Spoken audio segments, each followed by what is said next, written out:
Thank you everyone for coming, and welcome to Designing and Implementing a Global Online Language Teacher Education course in Writing Pedagogy.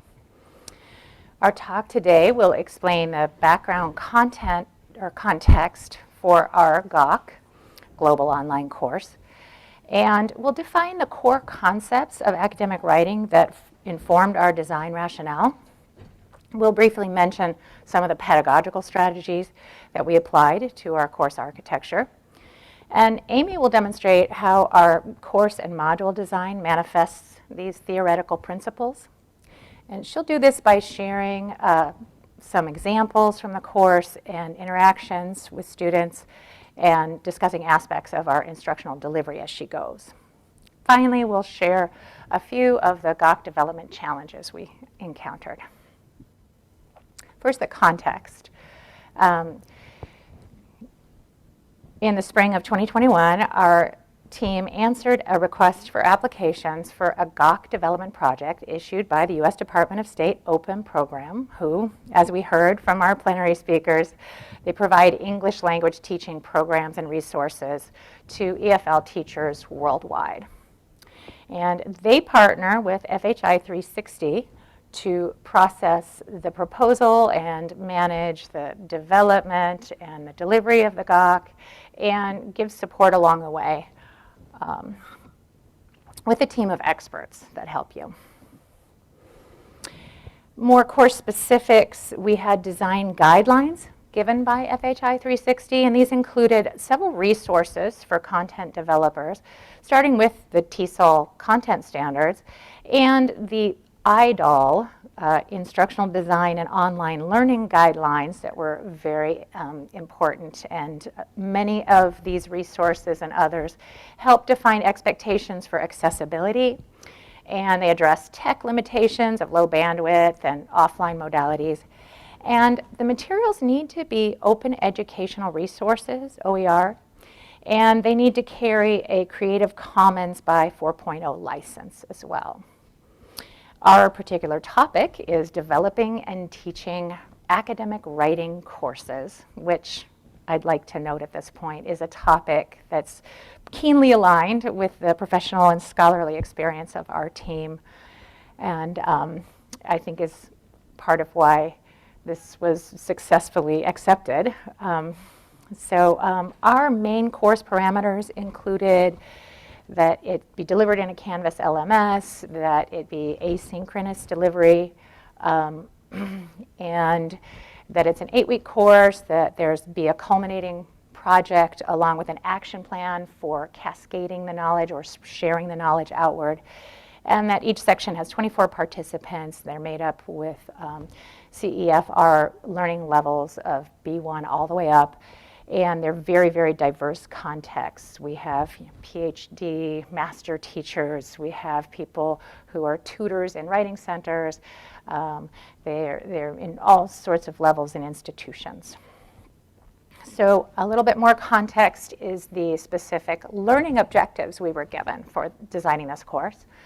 They were very broad and comprehensive academic writing instruction outcomes, so that in 8 weeks, our participants are supposed to gain knowledge in at least the broader design objectives for designing a course, like identifying the core components of academic writing courses and creating a syllabus and materials. And they also need to learn and apply specific concepts, strategies, and skills in 2 through 7. And this means that we needed to provide knowledge and skills and tools and strategies and materials for our participants. Another design parameter for us was to define the core concepts of academic writing.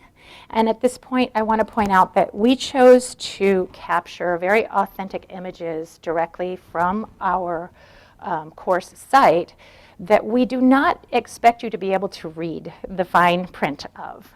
We chose to include these to give you an example of the overall aesthetic consistency and design and the way that we exploited the kind of the technological affordances of the platform. So let me say what's on this slide so you don't have to try to read it. To establish our theoretical rationale, we needed to define the core concepts of academic writing. And these are that academic writing is culture influenced, that it's genre framed, that it's argument based, that it's process oriented, that it's language focused, research dependent, and feedback sensitive, and tool mediated. This graphic explains how our core concepts should be addressed at the beginning and advanced writer levels. For example, process writing moves from teaching basic steps to complex steps.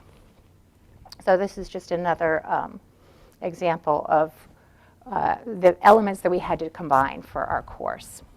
Our pedagogical strategies were important to review, and drawing from theories of andragogy, we know that adult learners benefit from learning that is self-directed, that is grounded in their own experience, and that is immediately applicable to their context.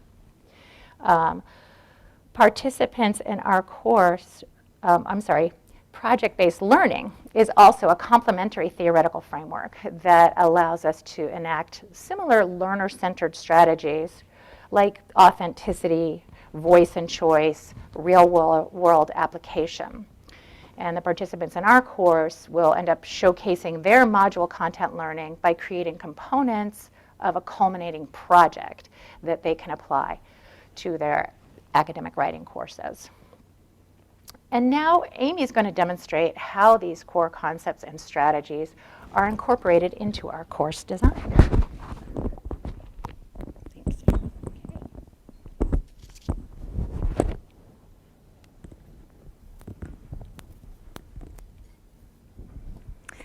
All right, so we incorporate our theory into 4 main strategies for constructing knowledge that are particularly aimed at adult learners.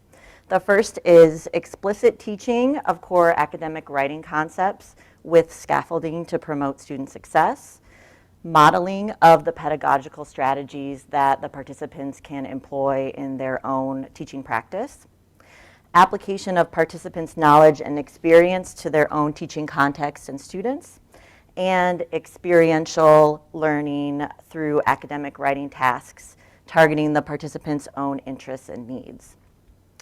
So the way our course is set up is that each module incorporates all of these strategies to create a predictable module flow for participants. Participants start out the course by determining what course they want to design for, whether that be an academic writing course that they are currently teaching and want to improve, one that is imagined, or one that they want to propose for their institution. Each week, related to the module's content, participants create a module product that applies the concepts, and then they receive feedback from instructors and their peers, and then by the end of the course, it culminates in revising those materials into a course syllabus and materials packet that they can share with other teachers or use as a way to propose a new course. For example, in our module 7, which is effective assessment and feedback, after participants learn about how to use rubrics and create rubrics, they then create a rubric that can be used in their own teaching context based on a prompt that they created earlier in the course. After participants put together their course syllabus and materials packet, they take the opportunity to reflect on that experience and make a plan for how they want to cascade or share their knowledge with others. This screenshot shows the module architecture as it appears in Canvas, and I want to demonstrate how each module has multiple opportunities for these strategies in action. So here is where in the module we would have some explicit teaching, some modeling of strategies and tools participants can use, experiential learning, application of the content through reflection and creating their own resources, and assessment in the means of rubrics and instructor feedback, as well as self-checks for self-learning. Now I'd like to take you through some examples of how these principles play out in our materials and task design. So first, for explicit teaching, one way that explicit teaching is done in our course is through slide presentation videos like this one, which are enhanced with graphics, talking heads so participants can see the speaker, as well as speaker notes handouts so they can follow along. Another way that explicit teaching is done is through a multimodal content page. So this is one page, but we're showing you on a slide. And these content pages have engagement activities, which are some comprehension or reflection questions that are meant to guide students in their reading. Many of these content pages also provide additional resources so that learners can extend their learning. As Sarah mentioned, we have a range of levels and a range of interests in our participants. We also use content pages and videos to model the teaching approaches and tools that participants can use in their own context. So we created handouts with examples of syllabi for academic writing courses, instructional materials like reading guides, prompts for student assignments, and rubrics. This is a page where we model, you may have heard of the CRAP test, which is a model you can use to guide or train students how to evaluate sources when they are doing research writing. When participants work on their own course projects, we also offer templates and use tutorial videos to model how an example material works, as well as how to create it. So this example is a video tutorial where the instructor shows a template handout and explains how you can create a reading guide that will prompt students' critical thinking skills in pre-reading, during reading, and post-reading activities. So participants are given this template and then guidance for how to adapt it, and then they create their own. The goal of experiential learning is to bring life experiences into the classroom. So early in every module, participants complete discussion activities that are meant to activate their schema and draw upon their experiences and background knowledge, which, as mentioned earlier, is especially important for adult learners. And it's really important in this class where we have participants from around the world that they can share their experiences and learn from others. Here's an example. So for this prompt, it's from the unit on teaching reading strategies, annotation skills, and research for writing. Participants reflect on the idea of multiple literacies and then consider which of the literacies mentioned have the greatest impact on their students' lives, and how critical thinking skills could help students process the information that they encounter on a daily basis. Each module also has what we call reflection activities for experiential learning. So for example, this is an activity from Module 7 on assessment and feedback. So as I mentioned earlier, participants learn about creating rubrics and how they are used. And then in this reflection activity, we give them an example student essay, an example rubric, and then they pretend that they are the instructor and evaluate the student's work using that rubric, and then reflect on that process and what it is like to use that rubric to evaluate student work.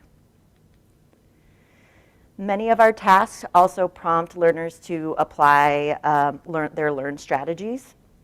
So they actually create or adapt the tools for teaching in their context. So this is another example using the CRAP test, where after students have learned about them, after they've learned about it, we ask them to explain, would you use this with your students? How would you use it? Would you adapt it? What's another model that you could create?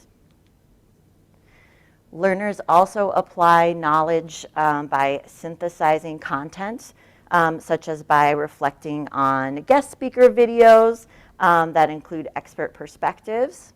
They also have the opportunity to choose their own area to read further on and share what they've learned with the rest of the cohort, and to create an action plan to cascade knowledge beyond the course. Now we'd like to share some words of our participants that reflect their perception of our course design and strategies at work. So one participant states, before starting this course, I didn't know what academic writing course includes and whatnot in detail. Although I have been teaching English, general English to students from all levels, I have not felt comfortable with designing academic writing courses. And they continue, informational videos, reading content, discussing ideas with peers helped me a lot to gain confidence. Additionally, by taking this course, I have enhanced my knowledge on how to use authentic reading texts in my writing lessons more effectively. Another participant speaks to our design approach. Following this course assured me the validity of the idea that I had about experiential learning. I had always thought that learning by doing is an outstandingly effective way of teaching something new, as this method is very close to our real-life learning and thereby internalizes the knowledge gained and motivates the students. Even though this project does not directly teach the method, but embedded in the course design, I have to say that this is the most remarkable thing I learned. So it's a great way to work with teachers, and then they recognize, oh, these are strategies that you did, and I'm learning from them in addition to the explicit course content. We'd like to next talk about challenges in design and delivery that have prompted questions, ideas, and strategies in future development. First, in terms of design, is the scope of the course.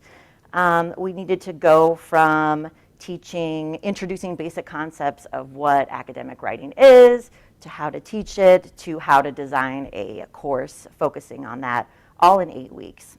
So there is always a tension between wanting to give a complete picture of topics and wanting to meet the needs of our varied audience, but not wanting to make things too dense in the time frame that we had. In terms of course delivery, the wide range of learner levels and needs we found posed a bit of a workload challenge for instructors who really wanted to model giving individualized specific feedback. Additionally, the asynchronous nature of our course and our core value of wanting to foster collaboration were sometimes at tension. If a learner completed all the week's activities right away, then they miss out on that interaction with their fellow cohort.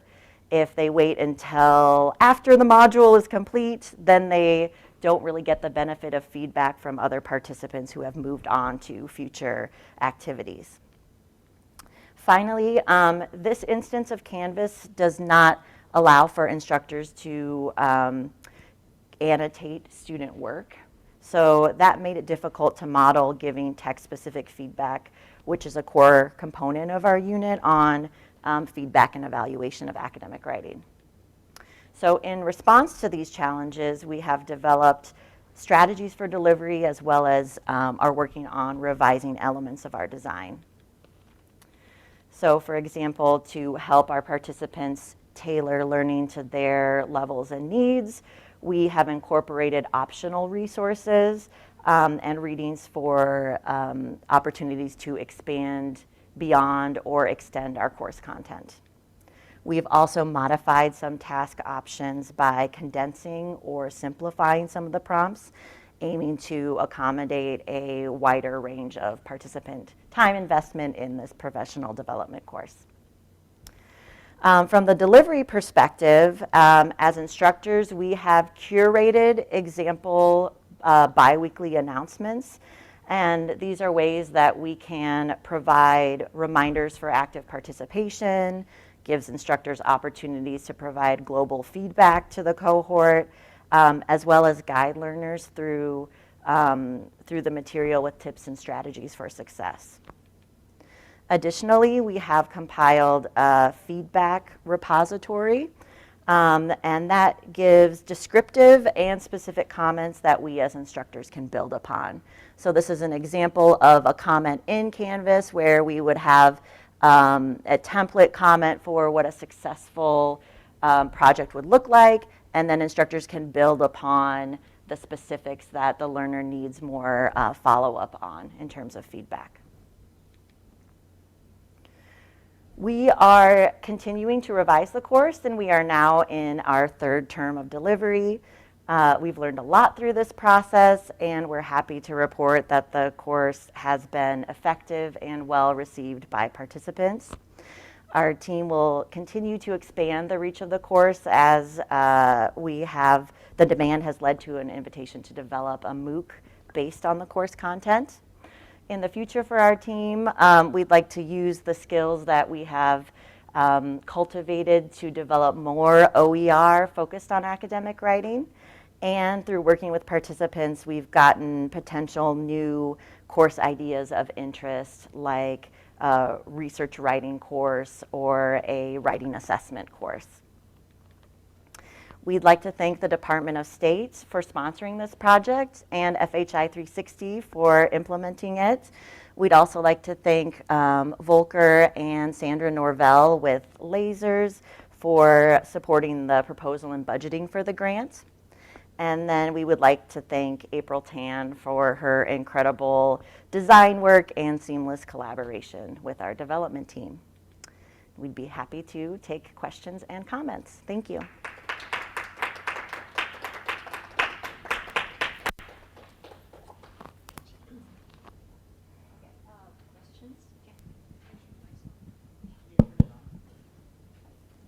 We have a question from online. Could you please explain more about what you did for experimental learning? For example, any activity or learning materials? Okay, so, and then Sarah, if you could grab that microphone too. But we did experimental learning from both the learner and the teacher angle. So we had the teachers actually do some of the reflection type activities, student-centered activities that they could do in their own classroom, as well as create or try out pretending as though they were giving this to students from the teacher perspective. Yeah, also the concept of modeling involved us modeling how we would teach our students in our classroom, and then we asked them to model what we modeled. So that experiential learning is the idea that they're gaining the experience, they're actually doing the action themselves. And so there's two parts to our experiential learning theory. One is that they have experience as adult learners, they have this experience that they can bring in and they can utilize that. So they're applying it with their experience. And that also, when they're learning this new material, they have a chance to practice it. So I hope that answers the question. Yeah.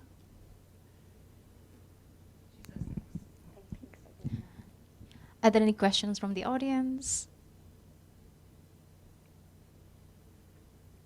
No. Any more questions, Jane, from the online audience? Right? Okay. So you said this was a very effective and had a lot of impact. Do you know how many people have enrolled in your course so far? So far, Fortunately. yes. So we have Amy Nunemaker from Yeah. FHI 360 here, and she presented on, and so we are now up to around 265 participants who have enrolled. Yeah, so that would be 25 students per section, and we've taught, we're 10. Yep, Right? we're at 10 sections. 10 Yeah. sections. Makes sense. Yeah, and it truly is a global online course. It's very global. It's really a great course to teach. So any of the open courses. Are there more questions from the audience? Okay. Hi. Do you have teacher participants who are teaching young learners? And if so, if yes, then how do you tailor the content to fit in their teaching context?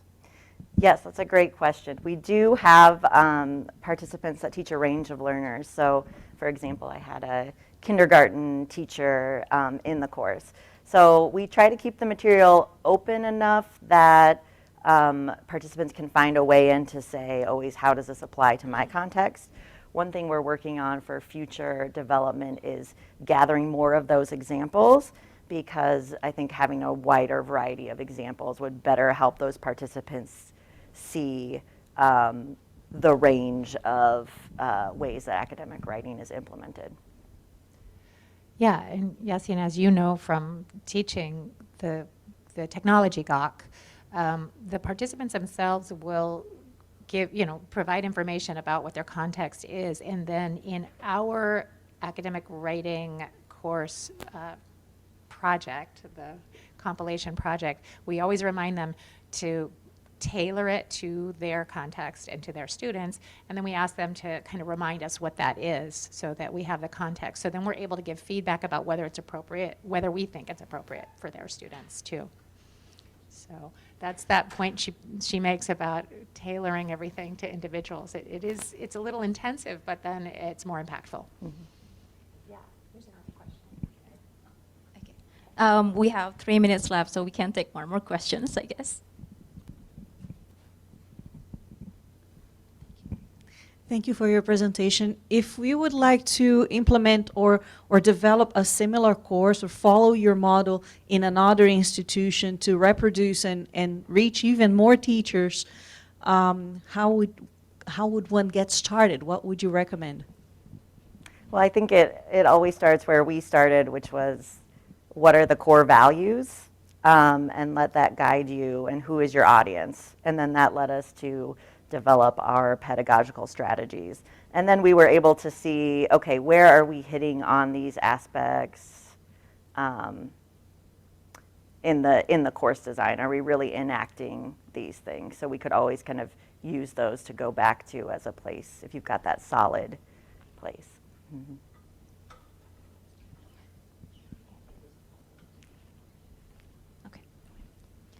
All right, so we have 2 minutes left for the next presentation. So thank you very much for the very interesting.